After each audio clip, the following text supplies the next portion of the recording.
Research-based holistic well-being actually includes everything that can impact our well-being.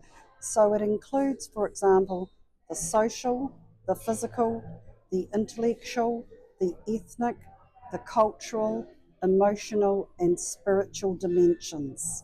Many organisations think because they have an EAP or a mental health program that in fact they have taken care of well-being.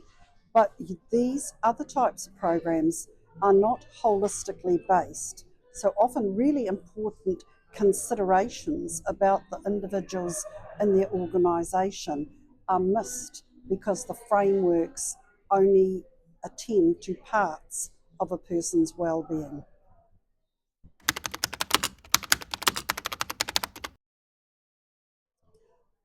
Most people set up a wellbeing program in a business initially because there are compliance issues. There is legislation that requires them to have some kind of wellbeing or health and safety program. So many programs, when they're established, have a focus on health and safety and usually just physical aspects of a person's well-being rather than really considering well-being from a holistic point of view and taking into account all of the different parts of a holistic well-being approach. Well, one of the myths we'd like to burst is the idea that giving your staff morning tea or going on a team building exercise, camping, that these sorts of things can make a significant difference to people's well-being.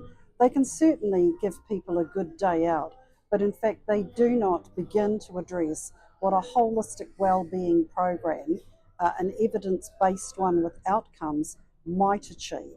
So anything you are doing in your wellbeing program, it should have a purpose, it should have an objective that can be measured and you can actually see what is changing and you can sustain these things over time.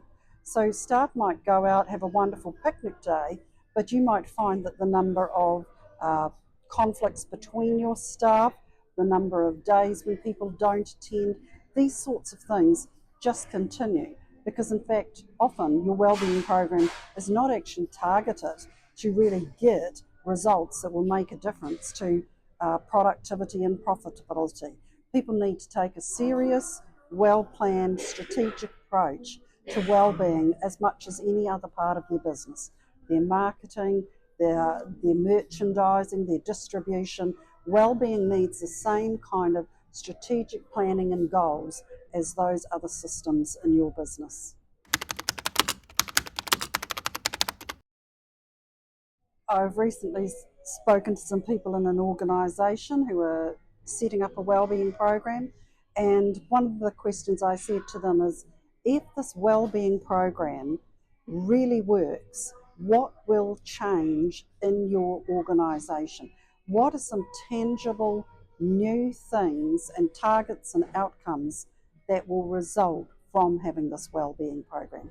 And obviously everyone who has a business is an expert on their business. So they're the perfect person to start setting out what does my business need and what part can well-being play in that.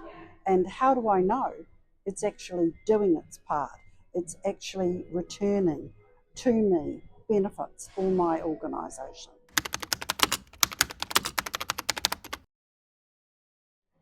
Well, the reality is if your business is under pressure, maybe productivity is down, maybe your staff are having difficulty selling product, it could be that you have got lowered levels of profitability. This is exactly the time that you need a high quality and holistic wellbeing program, because if that is impacting the leadership and the owners of the business, the reality that is filtering down to management and staff on the shop floor.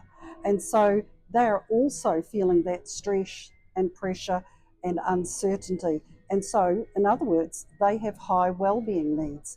If your wellbeing program can address your staff wellbeing needs, then the reality is this can begin to lift sales, it can begin to lift the productivity levels.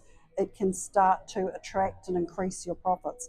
So well-being is an incredible catalyst for changing the direction of your business. People who are happy and healthy and enjoying their work are also extremely productive. So this is the perfect time to invest and actually get the benefit of the lift in the holistic well-being levels of the people in your organisation. Well, if we consider holistic well-being as including all these different elements, social, physical, intellectual, ethnic, cultural, emotional, and spiritual aspects, they can have very direct impacts on your staff and how they work.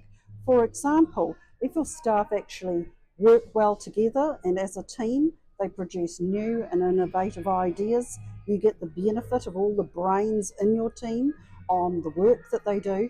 This is of benefit to your business. So that's a direct result of the social well-being of the people in your organisation.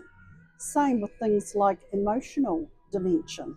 If people in your organisation are stressed, they're afraid to speak, they maybe doubt themselves, those kinds of issues, well-being issues, translate into how they actually perform. So these are all things that we can turn around with a high quality, holistic well-being program. So there's very direct linkages between each of these well-being dimensions and the way people perform. Even something like spirituality, you might think this has got nothing to do with my business, but the reality is this dimension includes things like what people believe, what people value. If people value their job and value the product they're selling or producing, they will be much more effective in their role. Or if they believe they can make a difference, they can sell something, they're more likely to be successful. So all of these dimensions actually play a part in the performance level of the people in your organisation at all different levels, whether it's leadership, whether it's someone on a shop floor. How people actually feel and function is really going to decide how your business moves into the future and whether that's positive or not.